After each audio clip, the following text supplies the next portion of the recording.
In this video, I'm going to show you how you could build a $41 Samut Voice of Dissent Commander deck.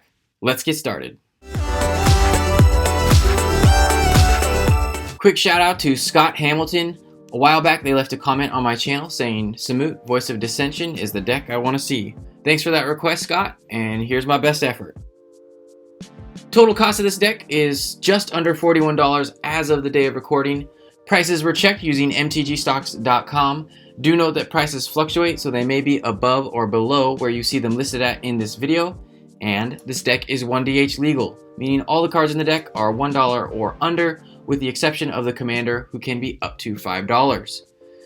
Samut is a 5-to-cast 3/4 with a plethora of keywords: Flash, Double Strike, Vigilance, Haste. She also gives haste to all of our other creatures, and has the ability to pay a single white, tap her, and untap another target creature.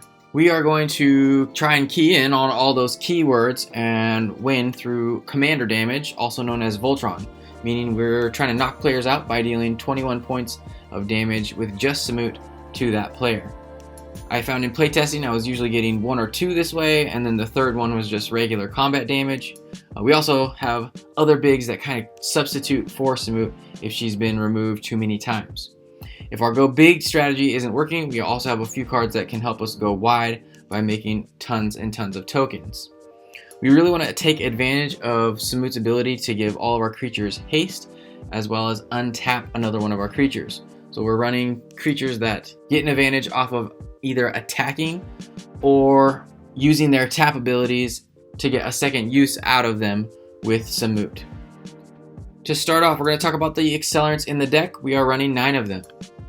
Search for Tomorrow, Rampant Growth, and Cultivate help us get extra lands onto the battlefield early. Search for Tomorrow comes with the upside of being able to suspend it for a single green, while Cultivate allows us to get not only 1 land to the battlefield tapped, but also an additional land into our hand. Diligent Farmhand, Sakura Tribe Elder, and Dawn Treader Elk are all creatures that we can sacrifice to help cheat extra lands onto the battlefield early. Font of Fertility is similar, except for it's an enchantment that we sacrifice.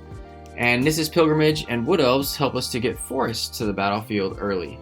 Nissa's Pilgrimage is similar to Cultivate in that it gets us 2 lands, 1 to the battlefield and 1 to our hand, but has the potential to get us 3 lands if we have Spell Mastery, meaning we have 2 or more instants and or sorceries in our graveyard. Next up, we're going to talk about the cards specific to our game plan. We have 26 of them. Obviously, Samut is a big part of our game plan as we're trying to suit her up with bunches of equipment or aura, making her as big as possible and swinging for lots of damage. But we also have Kalemne and Tajik, which can substitute well for her. Kalemne is a 3/3 with Double Strike and Vigilance, and we get experience counters whenever we cast creatures with a CMC of 5 or greater, helping to give her more power and toughness for each experience counter we have. And then Tajik, which makes for a great attacker or blocker, as he is indestructible, which allows him to survive most board wipes, and if we're attacking with at least 2 other creatures, he gets +5/+5. If suiting up those bigs and swinging in isn't getting the job done, we also have Kemba, Ka Regent, and Valduk, Keeper of Flame, which make for other creatures that are great to suit up, as they generate us token creatures for each equipment attached to them. Kemba makes us 2/2s at the beginning of our upkeep, whereas Valduk makes us 3/1 elementals at the beginning of combat.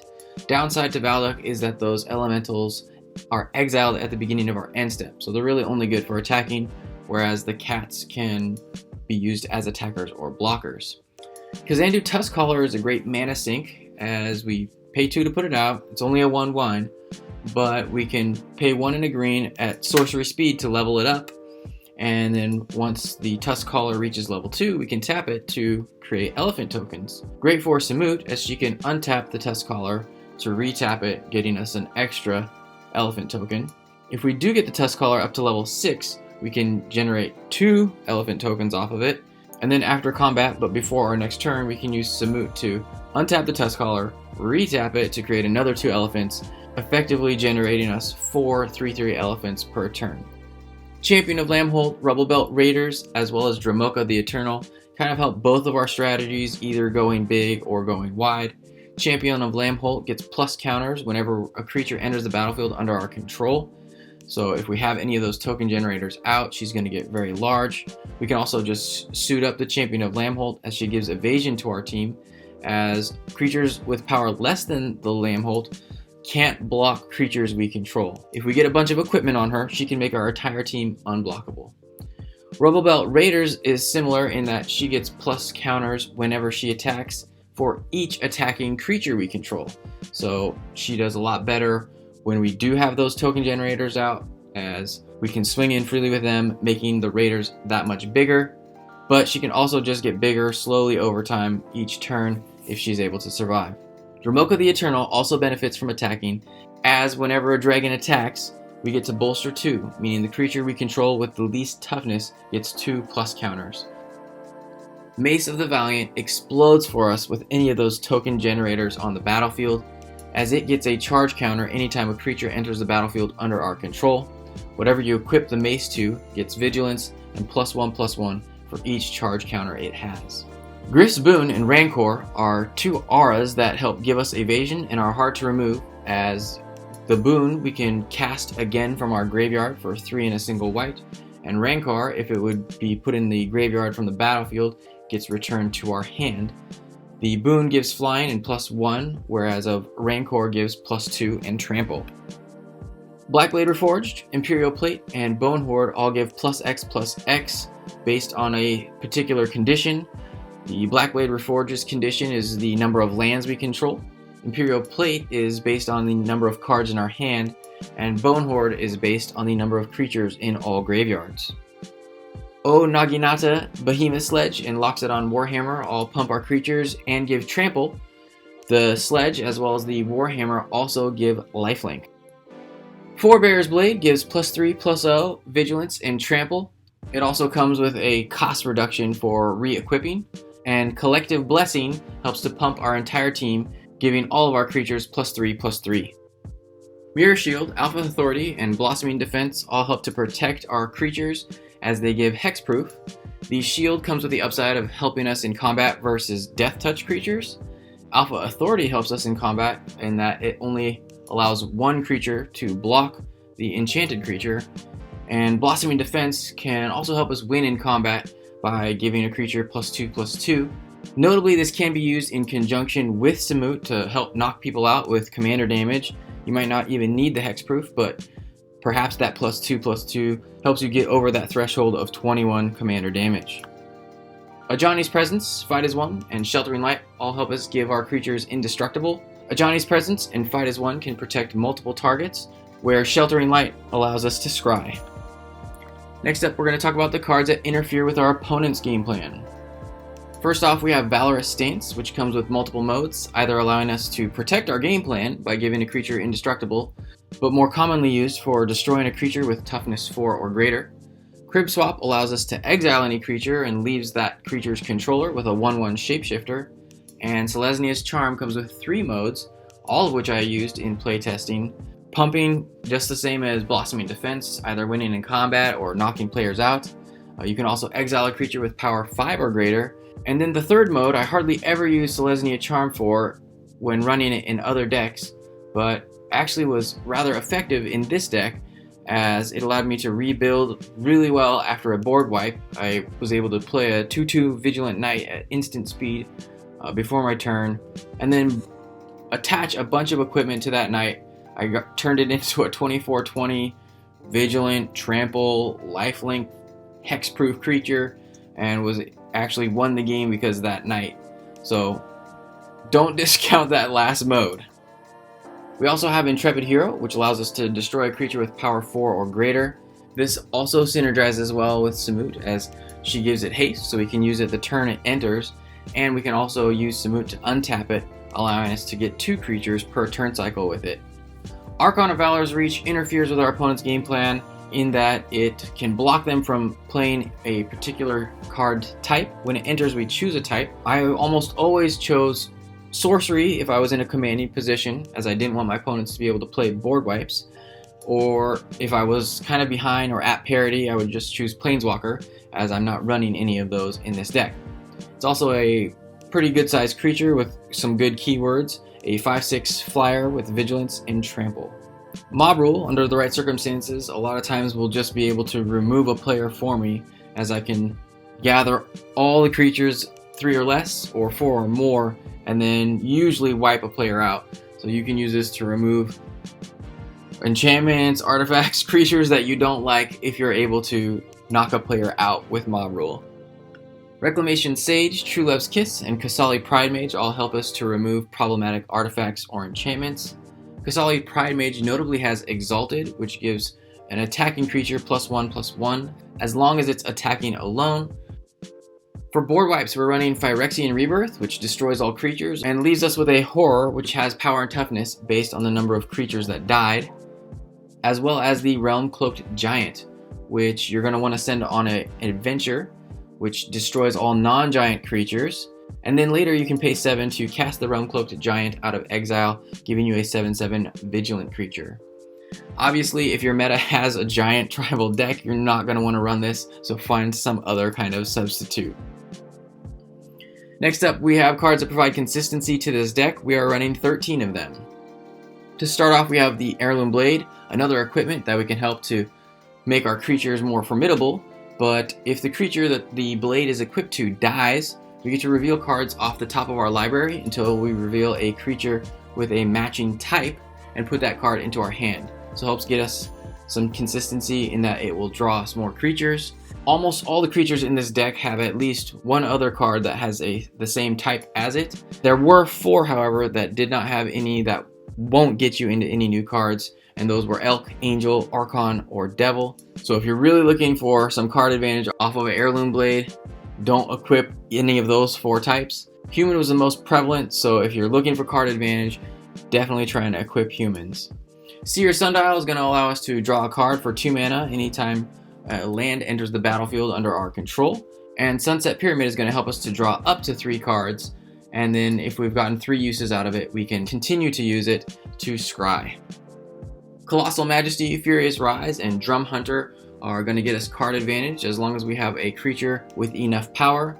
Colossal Majesty and Furious Rise require us to have a creature with power 4 or greater, and the Majesty triggers at our upkeep, whereas of the Rise triggers at our end step. Drum Hunter also triggers at our end step, but requires us to have a creature with power 5 or greater, and it also helps to ramp us, although that's not the main reason it's in this deck. It did come in handy to be able to tap it for extra mana from time to time.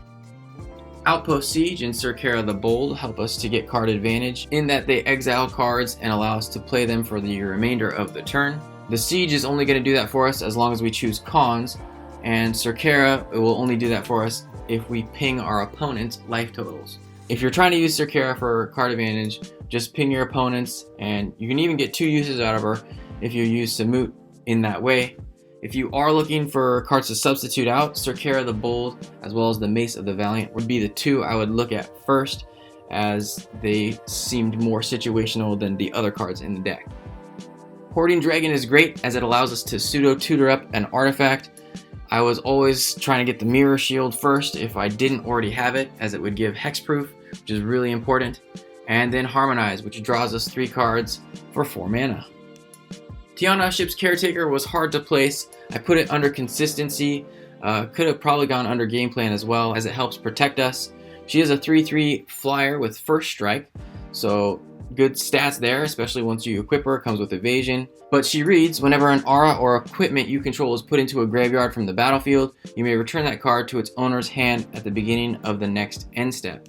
So this helps protect you from any of those big board wipe type effects, an overloaded Vandal Blast, a big Byforce, a Chroma's Vengeance, something of that nature where you're going to lose all of your equipment. She can help protect you from that, forces your opponents to remove her first. But if opponents were needing to get rid of those equipments with targeted removal, she can help give you that consistency by returning those cards back to your hand. Sun Titan's also going to give us consistency, as when he enters, he reanimates a permanent with CMC 3 or less from our graveyard to the battlefield, and then anytime he attacks. Coming with Vigilance, this can cause a lot of problems for our opponents. You have loads of great targets. You can just thin your deck or remove your opponent's problematic permanents or get things back that your opponents have already removed, causing more problems for your opponents. Charmbreaker Devils gives us more consistency. In that, he returns an instant or sorcery at random from our graveyard back to our hand at the beginning of our upkeep. He's a 4/4 for 6, but anytime you play an instant or sorcery, he gets +4/+0 until end of turn. So you can swing into opponents and sneak in big bits of damage with this Charmbreaker Devil as well. Lastly, we're going to talk about the lands. We are running 41 of them in this deck. Command Tower, Jungle Shrine, and Vivid Grove help us to get all 3 of our colors. The Grove we can only get 2 uses out of for red or white, but can always be tapped for a green. Thriving Bluff, Grove, and Heath each give us 1 of our colors respectively, but can help us to color fix in that when they enter we get to choose a color, and it can add that chosen color in addition to its base color. Boros Garrison, Gruul Turf, and Selesnya Sanctuary help to get us card advantage and give us 2 of our colors respectively. We do have to bounce a land back to our hand when we play them, so try to use the mana from that land before you play them if you can. Myriad Landscape, Krosan Verge, and Naya Panorama can all tap for a colorless, but can either help us to ramp, fix our colors, and thin our deck. Myriad Landscape allows us to get 2 basics of the same type from our library to the battlefield tapped. Krosan Verge allows us to get a forest or plains from our library to the battlefield tapped, and Naya Panorama helps us to get any one of our basics from our library to the battlefield tapped. For more color fixing and deck thinning, we have Evolving Wilds, Terramorphic Expanse, as well as Ash Barrens. And for basics, we're running 11 forests, 10 plains, and 5 mountains. Average converted mana cost of this deck was 3.12. There you can see the curve. Keys to victory. Don't overcommit, meaning don't put all your cards onto the battlefield at one time. I found it was hard for me to recover from board wipes if I didn't have any one of my card advantage engines on the battlefield and going. So try not to dump everything out on the battlefield if you can help it. Also, we aren't running a lot of creature removal in this deck, so try to force your opponents into bad blocks. Try to see the table from their perspective, see which cards they really need to keep, and if you are able to swing into opponents and force them to either take big chunks of damage or block and lose one of their more important creatures. Third key to victory is pay attention to life and commander damage. There are quite a few cards where their primary use isn't to pump our creature, but they can pump our creature. And so I was able to sneak in knockouts on players if I was doing my math properly. Obviously, you don't want to look like you're doing too much math, as this is going to raise your opponent's threat assessment of you. But try to be paying attention to everybody's life totals as you go and see if you can't knock people out by playing a simple +1 or +2 on Samut or any of your other creatures.